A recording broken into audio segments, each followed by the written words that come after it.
Hi, it's Steve Hargadon, and it is the 28th of October, 2013, and welcome to the Connected Cafe.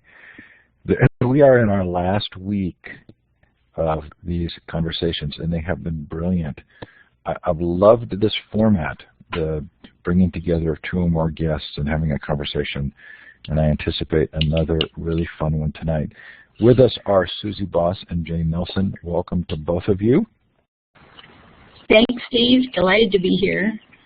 Me too, Steve. Yes, and I count you both as friends, although Suzie, I actually think I know Jane a little bit better, and we'll have to remedy that someday, but really delighted to have both of you here.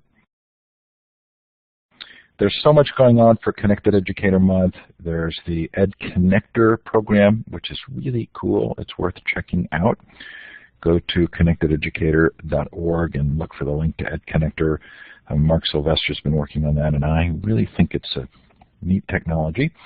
There are the book clubs, and I don't even know what stage they're in, but they've got to be getting close to being done, or maybe they go into November. If somebody knows, please feel free to put in the chat. But Cheryl Nussbaum Beach organized those, and they're terrific. You know, there are several other things going on. I guess choices every night. I think our conclusion so far has been that we would actually hold this event later in the evening next year, and not on the half hour, but on the hour. The problem is you're just never going to be able to do it live for everybody. There will be a badge at the end of the show. I'm slowly becoming a badge fan with much reluctance, but I do love it as a form of being able to track attendance for educators who need that. And of course, we have two more, let's see, time Monday, Tuesday, Wednesday. We actually have three more cafes coming up, and they're going to be really fun. Then on,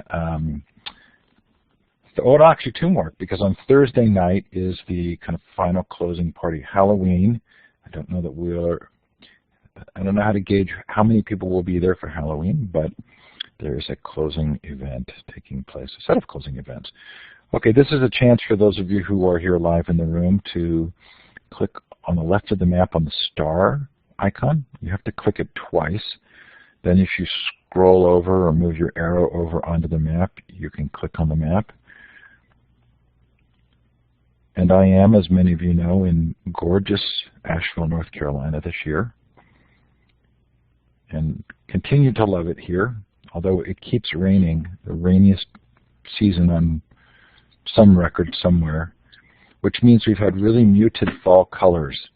One of the things I was really looking forward to here were bright, beautiful fall colors, and they have not been bright.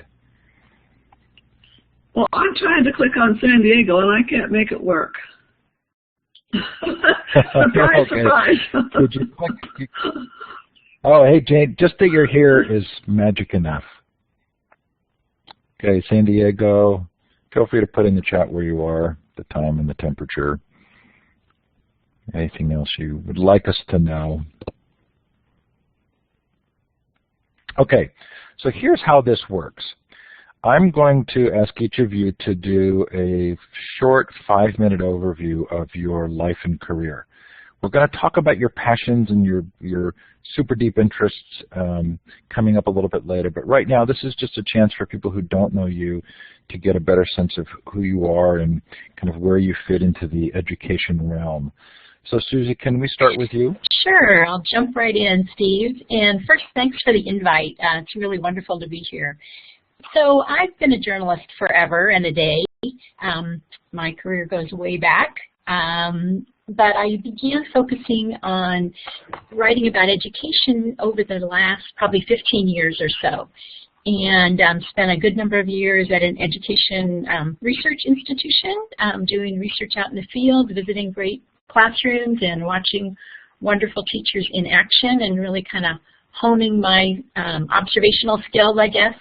And from there, eventually moved into other areas and have now written several books about the end of the educational spectrum where kids are doing real stuff. That's kind of my passion. Project-based learning, students as innovators. I write regularly for Edutopia and am part of the Buck Institute for Education's national faculty. So that's my highlight, Steve. So Suzie, we're hearing a lot about the difference between personal and personalized, right? With the idea being that personal is somehow more self-directed and personalized is algorithms determining the certain things that students need. Do you feel like that's a fair distinction between the two? And does that play at all into project-based learning distinctions as well? Yeah, it's an interesting question. I mean, sometimes we can get hung up on semantics, and other times I think language is really important to be crystal clear about what you're talking about. And I think the difference here is that personalized education can feel like something that's done to you as a learner. It's something that someone else is setting up and managing. And where we're trying to get to in project-based learning and in the situations where students are taking on real challenges in the world is that personal space where kids are doing things because they care about these topics. They're learning in a way that works best for them. And I guess in that sense, it's much more personal than personalized.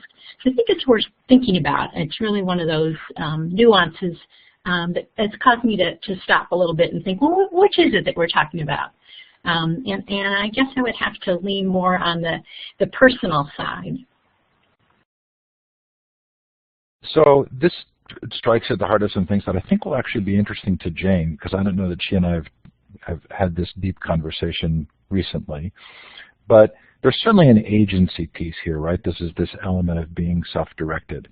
And one of the things about being self-directed is the ability to actually stop and change directions, right? And a theme that we've kind of had through the show has been increasingly as students are tracked and measured, does that reduce their ability to at some point just stop and say, what I was interested in, I'm not interested in anymore at all, and I'm just going to go do something completely different?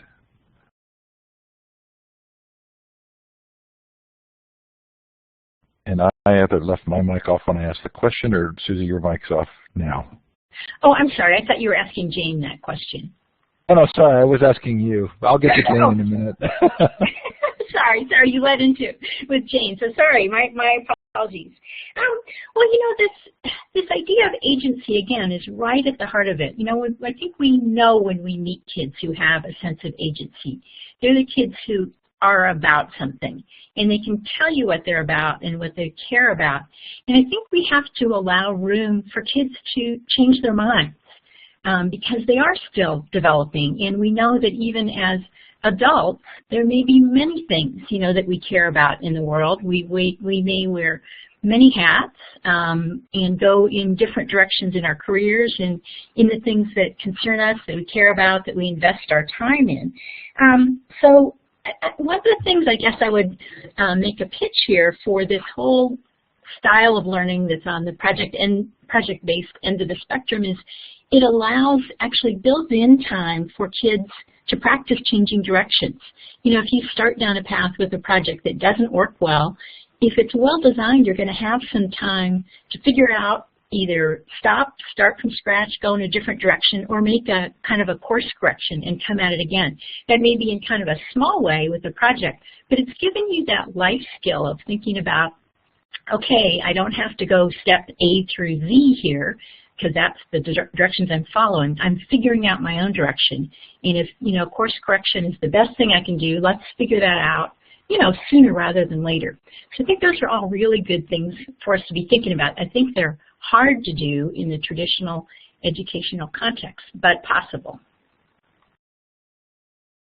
So sort of segueing just a bit, still with you, Suzie, does that concern you at all about the tracking that's involved in Common Core? That's one of the pieces that's been hardest for me to feel okay about in the Common Core, is the way in which once you have sort of massive amounts of data and you're using that in some way to gauge or measure a student, does it create some form of a disincentive or a restriction on seeing students in a new light?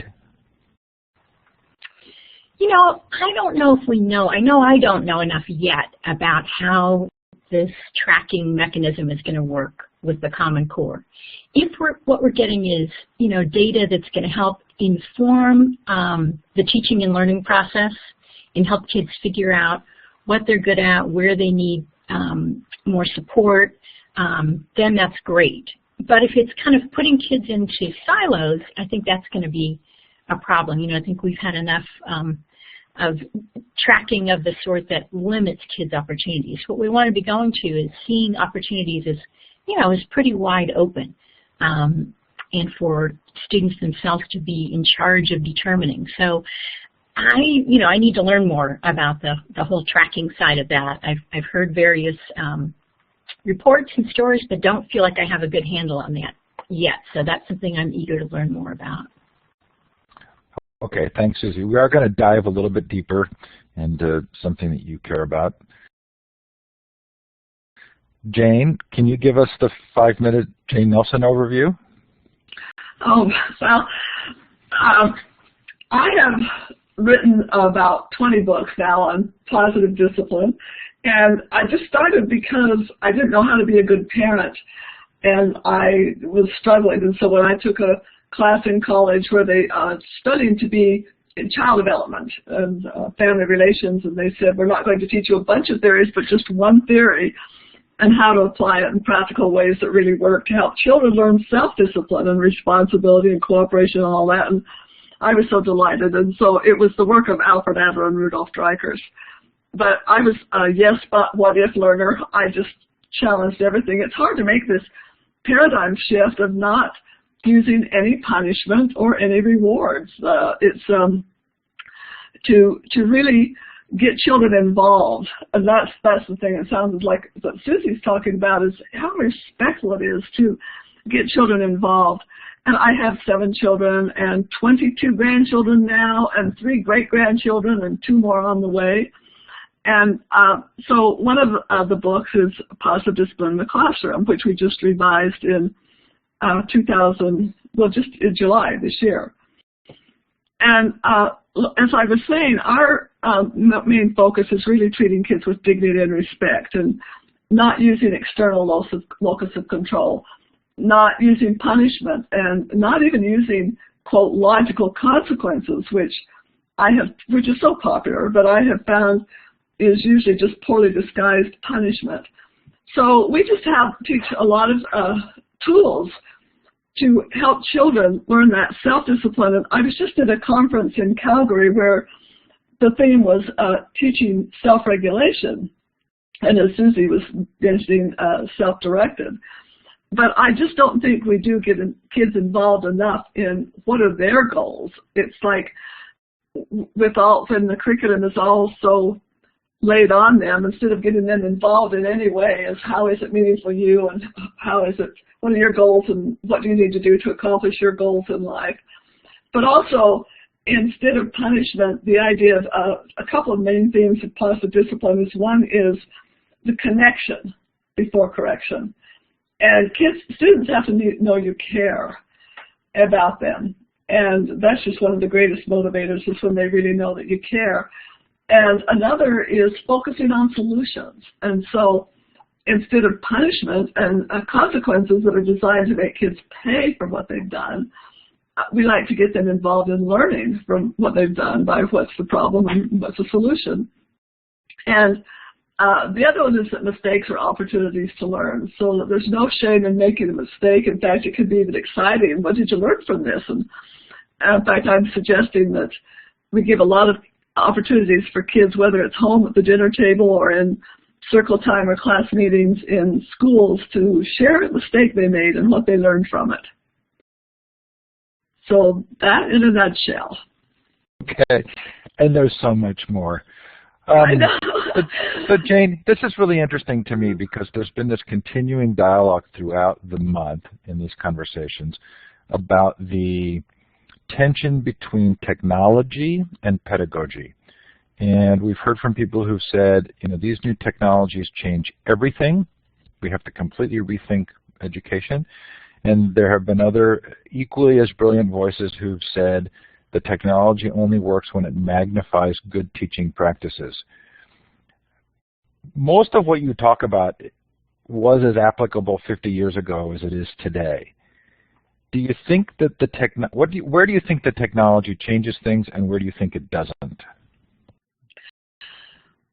Well, that's such a huge question. That is such a huge question. But I'll tell you, I think that because of technology is all the more reason for pedagogy.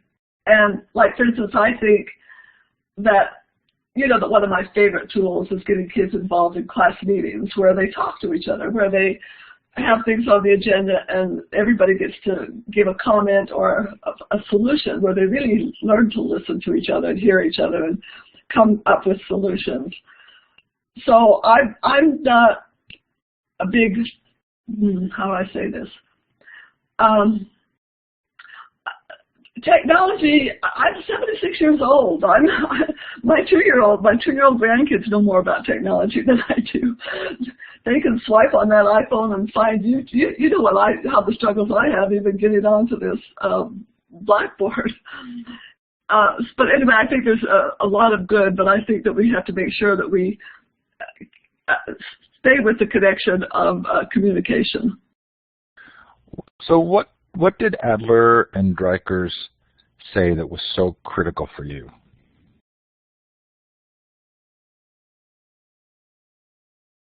Your mic may be off, Jane, or my mic was off when I asked the question. Did you hear the question? Oh, I'm on now. Okay, I turned it off. Perfect. Can you hear me now? We can. Okay, so what we're finding is that much of the research is now just validating what Adler and Dreikers said. And for example, they talked about the importance of belonging and significance, and today it might be called connection or attachment.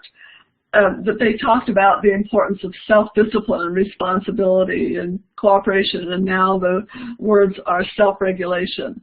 And so they talked a lot about the importance of internal locus of control, getting kids involved instead of the external, the punishments and rewards. And even their praise and rewards, the difference between praise and encouragement. And praise is so external and teaches kids to be approval junkies or to do well for somebody else or to rebel, rather than looking at self-evaluation. So I just think that all of these things that they have taught and that have been so dear to my heart are just proven in the research. Yes, and what a fan I am. When you were in school or since, have you studied much about behaviorism? Well, what was interesting is when I was writing my dissertation, my doctoral dissertation, my chairman of my dissertation committee was behaviorist. And so we kind of went round and round. I'm very familiar with it. That I would say that at least 80% of the discipline programs out there in classrooms are based on behaviorism. And Steve, I just want to mention one example that is very disturbing to me because it's very popular right now, is the color card system, where even in kindergarten and first grade, these very young children are given, if they're good, they get a green card. If they're even a kindergartner who may talk, it's a yellow card. And if they get the red card, then they are punished and their parents are called and told to punish them too. And like one little girl mentioned to her grandma, said, "I got a yellow card." And her grandma said, "Well, what does that mean?" And she says, "Oh, it means I'm just a little bit bad." And I said, "Oh, gosh." But what really disturbed me as my daughter was in a second grade classroom the other day, and this little boy got a green card. And he said, "Oh, yay, I won't get a spanking tonight." And, those kind of things just break my heart to hear. So I'm not a fan of behaviorism, as you might guess. I'm very much a fan of treating kids with dignity and respect and getting them involved in solutions and helping them learn external motivations to control themselves, to self-regulate, rather than being controlled externally. Suzie, have you met Jane before? I have not, Jane. It's a pleasure to be here, in conversation together. Suzie, is there anything that you would respond to Jane about, or a question you would ask? I want to give you a chance to respond, and then I'll ask Jane if there was anything that she was particularly interested in what you'd said. Sure. I think first I'm just kind of reeling a little bit at hearing her describe these color cards, you know, as if our learning life was a soccer game and we were getting refereed. I think all of our hearts break a little bit when we hear those descriptions. Because so Jane, as you're describing what you're hoping to see in kids in their behavior and managing their own, you know, how they act, how they engage with other kids, you're using words like, you know, problem solving, coming up with solutions, you know, describing self-regulation, being able to manage their own time and their own behaviors and all of those things.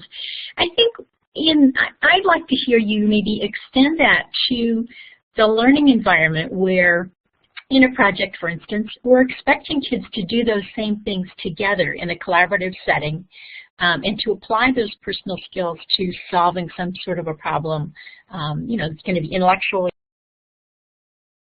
challenging, but will also require these kind of habits of mind and ways of working together.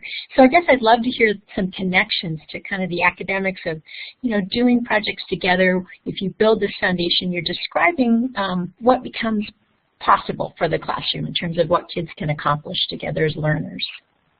Well, thanks, Suzie. You're from Portland, right? Yes, I am. Oh, okay. Yeah. Well, we'll have to meet someday. Absolutely.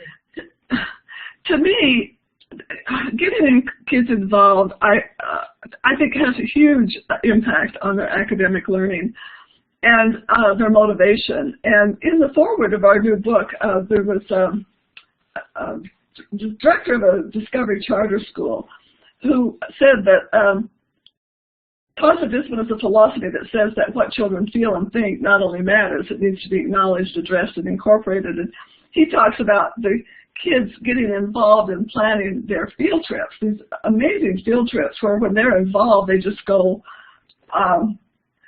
here he just said that their sixth graders went on a field trip to San Francisco that was designed and planned entirely by the students. A tremendous amount of learning occurs in the logistics preparations for taking 27 students on a trip out of town. It also builds responsibility, motivation, and relevance. So the other thing I have seen is that it's just such a great anti-bullying program, because when kids sit in class meetings in a circle and they first learn to give and receive compliments, where they're learning to look for the good and to verbalize them, and so that every child gets a chance to hear and to verbalize these good things about each other. And then when they focus on solutions, what is so fun is how they say to each other and hear each other the things that they dismiss when adults say them. Like it was in one class meeting where the kids were talking about cheating, and it was so funny because they said all the things that they just seem to tune out when adults say them. So I just think it's very important to get kids involved, and that it does increase their motivation and their academic learning. Suzie, were you familiar with Adler and Dreikurs? I'm not, and I need to read more of Jane's work as well. I'm a little bit familiar with her work, but if she has written 20-some books, I have a lot of great reading ahead of me. I'm excited about digging in. Jane, are you familiar with Carol Dweck? See, she is the one.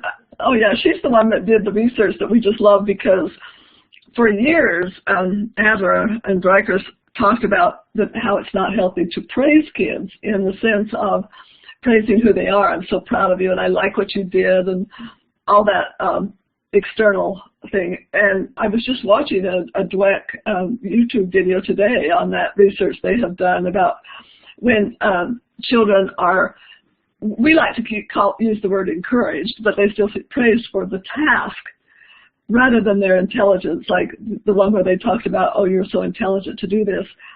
Then they found out that these kids who were praised for their intelligence rather than acknowledged for the hard work that they do did not want to take risks and did not want to do the hard puzzles later. They wanted to do the easy ones to make sure that their, quote, intelligence stayed intact. That is just one example of the research that we find that is validating what Adler and Dreikers were so wise talking about before they did the research. Suzie, are you familiar with Carol as well? I'm a huge fan of both Carol Dwecksworth and Angela Duckworth and her, her take on grit and what that implies about a learner and what we can understand about learning by understanding more about those, whether it's mindset or grit or perseverance or whatever you want to call it. And I'm hearing more and more schools really get serious about thinking about what does that mean for the learning context. What kind of language do we use to help kids think about where they are with a project or with something that they're working on. I was at a conference this summer of the schools that are part of the New Tech Network, 100 and some schools across the country that do project-based learning wall to wall. And they had really taken to heart Dweck's research and had rethought kind of some of the language that they use in their rubrics that they use for assessing projects to bring in more of this sense of student agency, all that kind of mindset, research that we can really bring into how we communicate with kids and how we get them thinking about themselves and what they're capable of. So I'm really excited about that, and I've been watching all that with a close eye. So this question is for both of you. At the top of the hour, Tom DeVore may or may not come into the room, and if he does, he'll make some announcements about tomorrow's Connected Educator Day, and I'll have to interrupt. But this question for both of you will probably take longer than the 3 minutes. So arguably, we have a school system which was designed at one point in time to help a small percentage of the students really succeed and have a larger percentage of the students learn to kind of be followers. And it feels Machiavellian to describe it that way, but it was pretty explicit, at least in the 1920s, that that's what the system was intended to do. And I don't think most educators want to be doing that, but I think there's still some truth to the degree that a small number of students have sort of brilliant experiences in school, and a much larger number kind of leave not very self-directed and not very confident. Can we actually imagine a large system, a countrywide system of schooling that helps every child succeed? And Suzie, I want to start with you because you're probably in a better position to address this right off the bat. Well, I think it's something we have to imagine if we want our kids to be active contributors to the world that's ahead of them, the society, the economy, the problem solving that we need all minds to be engaging with. We can't expect, if we just look at some of the issues facing the world, they're too big and complex and messy to leave in the hands of a few. We know from research about innovation and invention, you can't predict exactly where the great idea is going to come from. You can't put a profile on a particular kid and say, this is the one who's going to solve, be tomorrow's innovator. We can look backwards and see some trends, but it's hard to know in the moment, which kid in your class is going to be the one who's going to go out there with some amazing idea and perhaps change everything. So I think we have to get them all thinking of their potential, either to be the sort of person who comes up with those great ideas, or to be the sort of person who can support a good idea, build on it, and maybe take it further or communicate it. All of those roles are critically important for the kind of world that we're in already, and certainly this kind of connected world ahead of us. So, we can't, it's too flattened in terms of how people participate, who's part of problem solving. When good ideas can come from anywhere in the world, then we need all of our kids ready and able to jump in and take part. So that kind of more elitist model that you described that worked maybe for some people at one point in our history isn't going to serve any of us well going into the future. So I think that's the challenge. We have to make that shift in thinking. So I'm really curious to hear Jane's thoughts on that question too. Jane, can I give that same question to you but with a slightly different angle? Sure. Okay, so I agree with Suzie, of course. And I'm interested in why it might be that some countries seem to be really good at kind of engaging all of their students and helping make sure that even the ones who are struggling are kind of brought up and helped. And is there a reason you think that's harder in our culture? Is there a reason that we feel comfortable with some number of kids being kind of categorized and labeled as dysfunctional? Well, Steve, I don't really know that any country is really comfortable with that. I'll have to tell you, I just spent 3 weeks in China, and where the competition is fierce and the pressure for academics. But when you get right down to it, it's because all parents really want their kids to succeed, and that is a country where there's just really a lot of competition because of population, whatever. But I find that a lot in the United States. What I found is we usually have more in common than differences in that what we all want is the best for our children. And sometimes we just get mixed up on what that is. But Adler taught that the measure of mental health is social interest, and or what he coined in German as Gemeinschaftsgefühl, which means the community feeling and the desire to contribute, not just in words but in actions. And this is why I am such a fan of the class meeting, where kids are learning so much when they solve problems together. And I want to give you an example. I was visiting a American school, an international school in, what was the name of the city?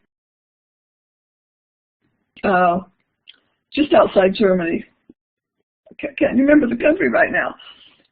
But the student council, the kids, was really interesting because when they did the class meeting process where they went around the circle and they pass a stick and everybody gets a chance to speak or to pass, what they found is that the kids who were more introverts and did not speak up because they didn't get a chance with the extroverts who dominated.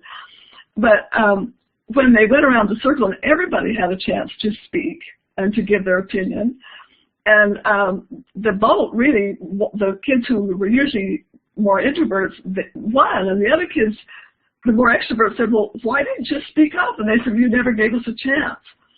And so I do think that we have to provide the kind of platform that recognizes all different kinds of learners. This is why I love the emotional, different intelligences, that we honor all of them and provide respect for all of them and opportunities for all of them, because it's very important that I think every child is able to feel really good about their contribution and to feel respected for it and to have a chance to participate.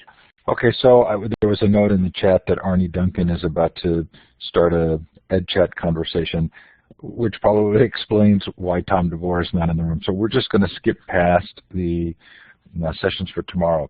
And what I'd like to do is to shift us into the kind of deeper thinking mode here. And the idea is to give each of you a little bit of a longer period of time to talk about something that's currently on your mind, something that you're thinking deeply about or you're passionate about, something you might want to share that's a little bit experimental even, but something that's very topical for you today.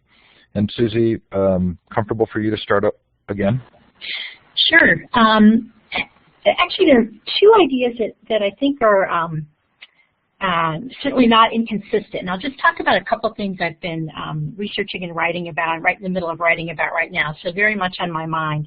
And one is, you were describing that situation of what happens if we allow for lots of kids not to be successful in school. I've just been spending some time talking with folks who are designing very new kinds of schools in Albuquerque, New Mexico, that start from a whole different place. And they're geared for the kids who aren't traditionally successful. But the foundational question is about, what do you want from school?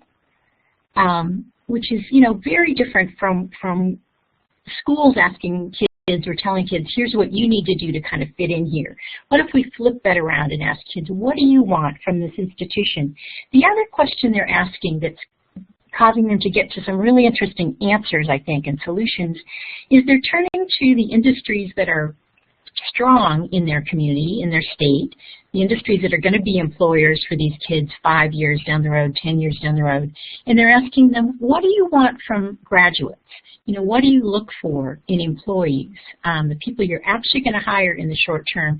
And so they're coming up with new examples, new kinds of schools that fuse those two questions.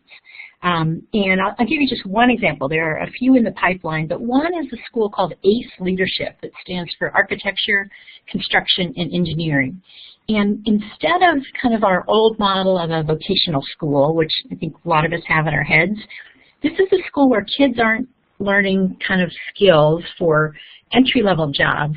They're learning to think in a way that will put them at the top of their professions if they head into these kind of industries that have to do with big construction projects, you know, commercial scale construction projects. So what the industry needs from them are great problem-solving strategies, creative thinkers, people who are flexible, dynamic, can kind of think on their feet, can work in a team really well.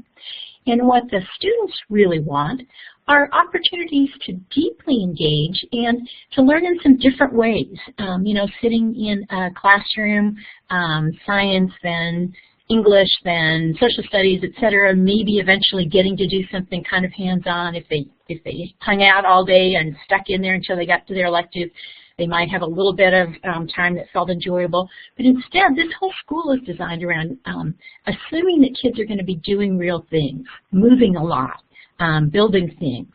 And so the whole vibe of this place is unlike any school I've ever visited.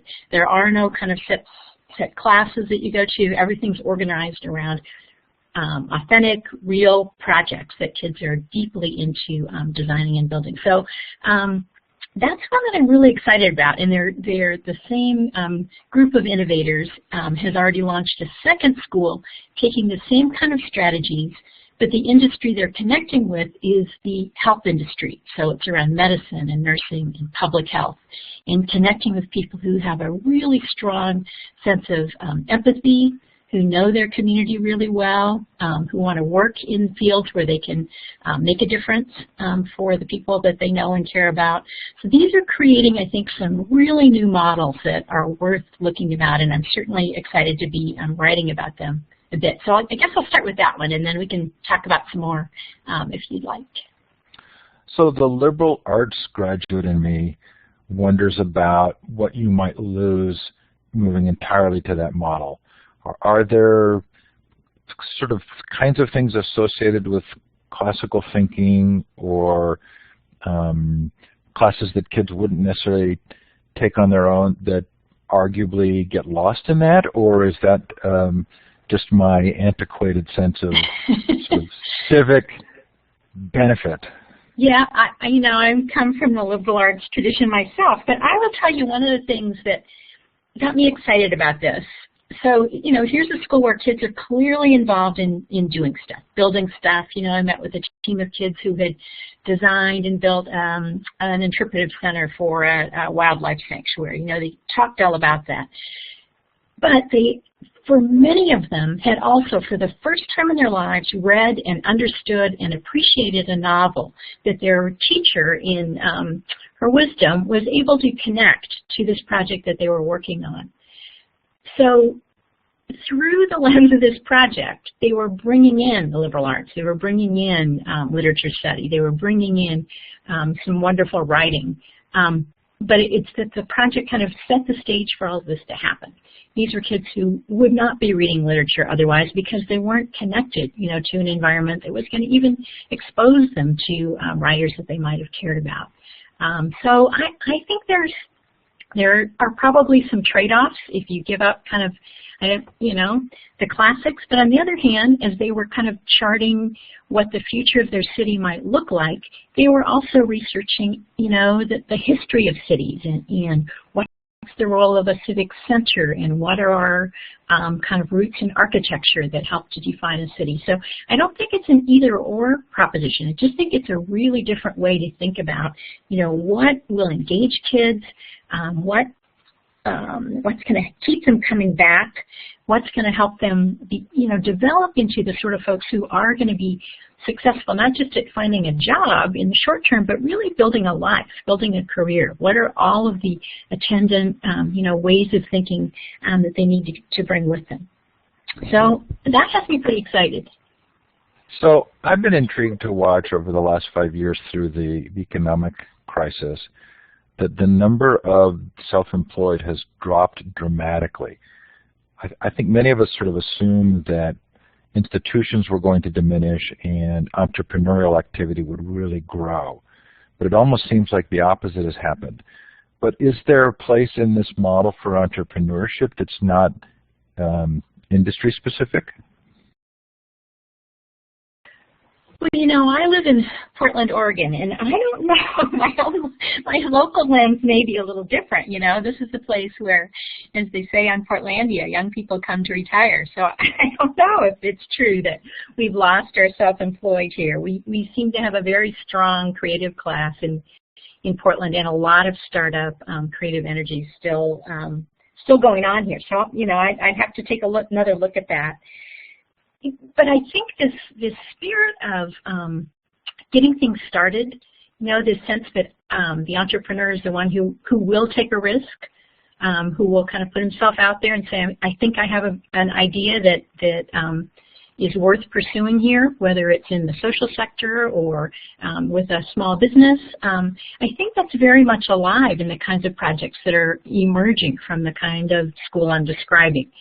Because kids are getting that opportunity to see what it's like to take a risk, to take an idea and put it out there in front of others and test waters, and get some response, not only from their classmates and from their wise teachers, but from people in the world outside the schoolhouse, because these kinds of schools are interacting and connecting with folks in the broader community all the time. And I think as the more they do that, the more they're also going to meet people who live and breathe entrepreneurship. Another project that I was just doing some research about this week is in the Cambridge area, and so Massachusetts, and an area rich with startup energy. But students were designing projects that solved a local problem in this kind of socially responsible way. So they were coming up with social enterprise solutions to problems in their community. And they were getting great feedback from adults in the community who were very polished professionals, but were finding common ground with these high school students in terms of coming around their ideas, giving them feedback, sharing that kind of role modeling that happens almost incidentally when a student with a project they really want to improve upon has a chance to meet with an adult who might help them improve it with their advice or their wisdom or a great suggestion. You kind of get a sense of, that's somebody I might like to be 5 years from now, 10 years from now. And I think that role modeling of, kids need to see who entrepreneurs are. They need opportunities to size those sorts of folks up. And I think these kinds of connections between the world of school and the world beyond school are really important opportunities to maybe be the spark for that. I really like that answer. And I've been discouraged to see that the national statistics have shown less self-employment, because I feel like it's that entrepreneurial spirit which is the more likely to help us to recover. So final kind of question for you, Suzie, before we move to Jane's deep dive. Through the course of the month, we've been developing this analogy with food, right? So I go to Portland, and there are the food carts, and there's great food in a variety of different forms, and there are farmers markets, and there are supermarkets, and there are restaurants. And something that's very important to me as a citizen, as a person, is my health. And food is a significant part of that. And so if I think about food, I think really sort of primarily about choice and choosing how I like to buy and prepare my food. Do you think we could ever get to that same place through this kind of a project with education and learning, where we would be comfortable with that kind of independent choice for where and how we learn? Well, I love food metaphors, Steve. That's just right in the sweet spot for me. It's kind of where my mind automatically goes. you know, don't you think we can? I mean, don't you think we're a smart enough society that we can think broadly about, I mean, just using food as a metaphor, all the different, if we look at our students and all the different menu choices and, you know, preferences, tastes that they bring to, you know, into this community of learning every day, shouldn't there be a way to tap the richness of that, you know, recognize the strength in all those great choices and help them think about, given all this, you know, amazing abundance, all the different things we could learn, all the different directions we could go, you know, how do we help you find that balance that, again, is going to be a parallel to kind of healthy living, healthy eating, healthy thinking. You know, how do you pick and choose the ideas that are going to add up to a really rich diet for your brain? And I just feel like we can make those leaps of understanding. Sometimes it might take some prodding from someone like yourself to suggest that, but I think that's kind of an exciting idea. I think the hardest part of that idea is that the food culture is very much based on freedom and entrepreneurial and independent economic activity, and we really resist the idea that learning could actually take place outside of a larger structured system. But let's move to Jane, and then you can give me your response at the end or independently. So Jane, is there something on your mind, something you've been thinking deeply about that you would want to share with us? Well, first of all, I would like to respond to what Suzie was saying because it sounds so exciting to me, the idea of really getting kids more involved. I would like to make a comment that I would also like to not to see that entrepreneurship is any better than being an employee, because some people really would love to be in business for themselves, and some people would really like to be just a good employee who is valued. And so many of the skills are the same. Having their work valued, having it be interested in it, being allowed to be creative and appreciated and involved. And it reminded me of when I was a senior in high school and I was taking shorthand, and I just thought it was the most boring thing in the world until I got a part-time job where I needed to use it, and then all of a sudden I loved it. And so I think that having kids be able to connect more to what their goals are and to what the real world is, and to have those apprentice kind of experiences are very important. And I do think that it encourages learning of all kinds. It's like when you're enthused about something, even if it's a special interest, it has so many other areas like literature or history or whatever that just, it makes it all much more interesting.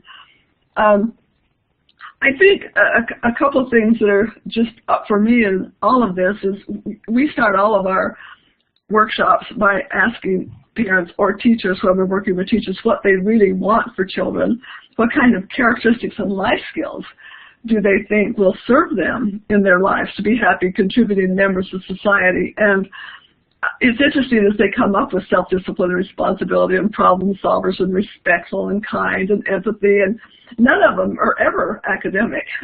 And when we ask them, well, do you think that these characteristics and life skills are as important as academics? They always say, yeah, even more so, because all the academics in the world don't do any good if they don't have these social and character building characteristics. So I think that to have that combination and validate it, so often we find teachers who they just don't want to be involved in the character education, the social character. And so the other thing is that I think it's just my life work to see if I can make a dent in the polarity of people who believe in either being too kind or being too firm.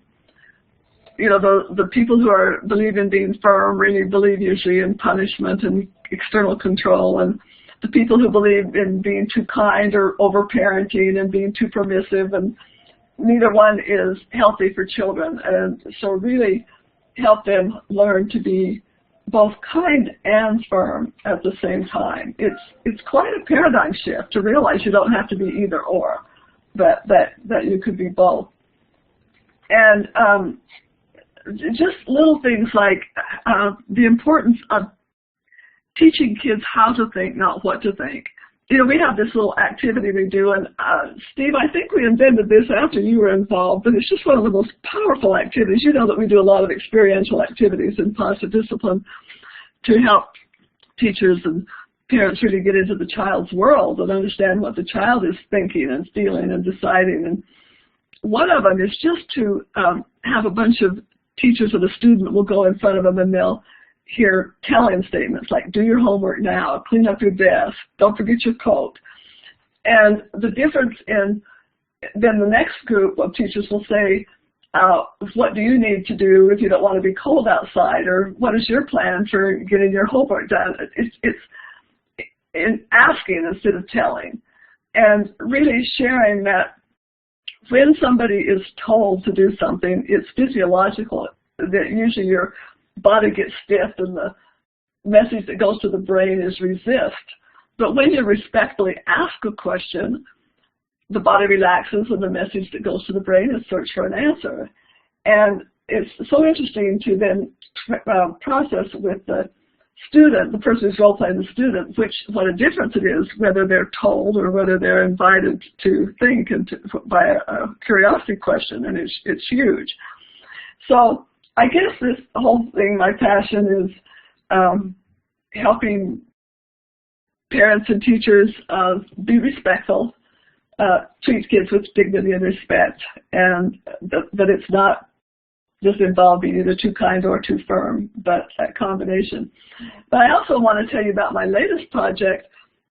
When we tell parents no punishment, no rewards, no time out, no taking away privileges, all of those things, and they say, oh, well, what else is there? And as you know, we came up with a deck of 52 tool cards that were all non-punitive.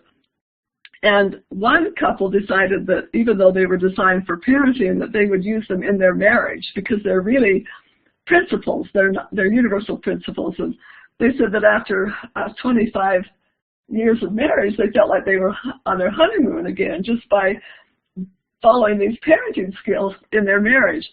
So we decided, oh, let's do tool cards for parents, for marriage then. So we got these new tool cards called Keeping the Joy in Marriage, where it just takes these same principles of treating each other with dignity and respect and learning to do the little things. And they have great cartoons. And so it's kind of fun now to expand these principles of how to use what we use in parenting and teaching to also in our marriage relationships. So there's some full disclosure to give here, right? Which is that Jen and I, my wife and I, were trained in positive discipline as facilitators. And in fact, during the first several years of our marriage, made most of our best friends through holding the positive discipline workshops, for which we give you continued thanks, Jane. And then, Jane, you and I actually spent some time working on a book that never came to fruition about using these principles in the workplace. And that was sort of the first thing I thought of as you were talking about the tool cards, which is it's probably not just marriage. It would be any form of a relationship. Exactly, Steve. It's not too late. You know, that's so funny. But another day, another conversation, but you're so nice. I'm interested in why, is there something about our culture, and this may be a hard question to answer in this forum or at this time, but as you were describing the polarity between being too kind and being too firm, it felt to me like there are a number of ways in which as a culture we are kind of polarity driven. Is that something that you've ever addressed in a deeper thinking level, Jane? You know, is there some reason why American culture might be sort of polarity driven, or is this more universal? As you go to other countries, do you see the same thing? I think it's universal, and I'm not sure what it is. I don't know if you're aware of the work of Barry Johnson, who did work on polarities, and one of our certified positive discipline associates, Terry Chadsey in Seattle, who does a lot of community building, took the work of Barry Johnson, and he's talking about that we need to sometimes give up our ideas of either or. And because sometimes it's not either or, it's and. And, you know, the great example is breathing. You know, breathing in and breathing out are really total opposites. But if you do just one, you're gone. So, and we just need to look at the places where it's not either or, but and. And so I don't know why it is that we get into these extreme thinkings, because the debate about whether to spank children or not has gone on for centuries, and it goes on in every culture. And so teaching that it doesn't have to be either or, because we do this really good activity where people list all the positive effects of a focus only on kind, and the positive effects of a focus only on firm. And then they do another group does the negative effects of a focus only on kind, and the negative effects of a focus only on firm. And then when we lay those out on the floor and people really could look at it, and they see that one of the reasons that people go to the extreme in being too kind is because they want to avoid the negative effects of being too firm. And the ones who go to the firm side of the polarity is because they want to avoid the negative effects of being too kind.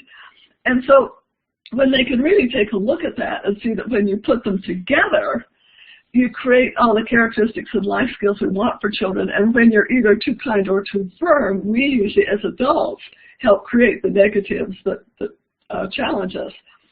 So it's a challenge to help people see that when you put kind and firm together, that's when you have respect. And when you inspire more good self-concept and motivation and self-confidence and belonging and significance. So the kind and firm at the same time is very important. So are you saying that fear is often the motivation for going to one direction or another? Exactly. And it's so interesting because when I talk to parents who really want to spank my child, and it's because they're so afraid that their child will be extreme. They say, I've got to spank my child to teach him not to run in the street. So they think it's their duty, even though that doesn't teach them not to run into the street. And yes, those who are permissive is because they don't want the strictness, and those who are too strict, it's because they don't want the permissiveness. Fascinating. I can't imagine two people I'd rather have spoken with tonight than the two of you. Suzie, any final thoughts? Well, I tell you, you've got me thinking on these food metaphors, Steve. I'm going to continue with that as I travel about Portland. But I think one of the things we might find a parallel with in education is that kind of all this flourishing around, you know, wonderful foods, abundant foods, organically grown foods, all of that sometimes can be seen as something for the elites among us. It's only for, you know, the special few or the privileged. I think in the same way, sometimes the best kind of educational experiences are seen as only for those who, you know, fit a particular category. And I think in both cases, we want the best for everyone. You know, we don't want to reserve only these kind of transformative, powerful learning experiences for a few kids. Just as we wouldn't want only some people to have access to food that's going to delight and you know, their palates every day and make them healthier. So I guess I'm going to continue thinking about that. You got me started on a new metaphor here. So Suzie, I want to pursue that a little with you, and it may be at another point in time since we have 60 seconds left. But I'm intrigued at the way that kind of the grow your own food movement, like plant your own garden, sort of parallels the Gandhi spin your own thread idea that really addressed the poorest of the poor often. And it feels as though maybe there's something kind of significant there, because it doesn't have to be an elite imagery or metaphor, right? It can be something that's actually much more basic. And if we could figure that out, that would be kind of cool. I think it would be kind of cool. You know, just recently wrote about using, you know, community-supported agriculture, you know, this model where you kind of buy into an organic farm's crop for a year and you get, you know, a whole season of great fresh vegetables. That's typically been seen as this elite thing. You know, you get these great fancy vegetables, sometimes even delivered to your doorstep. But there's a whole movement underway to broaden access and, even the SNAP program to allow purchase of those, for people receiving assistance, because this should be everyone's right, to a healthy diet. So I think there's some things to work on there, whether it's with the spinning wheel metaphor or agriculture. I think we're onto something there in terms of just our common need for these high quality experiences that we all deserve, that all kids certainly deserve. To be continued. And yeah, Jane, absolutely. what a delight. I love it. Yes. Jane, what a delight to spend time with you again. Yeah, absolutely. And I was impressed that what Suzie and I are saying is so much coming to the same conclusion, but from different aspects, as mainly of treating kids with respect and getting them involved. Yes. Absolutely, Jane. Absolutely. Wonderful to hear your ideas, too. And I think we have a lot in common. Absolutely. Thanks to both of you for taking the time. What a terrific conversation. This has been the Connected Cafe with Suzie Boss and Jane Nelsen. And those of you who need the badge, here it is. And you can go to that URL, and there's the code there in red, and I'll leave that up for a couple of minutes as we finish off. Jane, Suzie, thank you both. Thanks, Steve. Thank you, Steve. Fabulous questions. You always are so provocative with your questioning. It always expands my mind to talk with you, so thanks. You're nice. I agree. Thanks. Good night, both of you. Good night.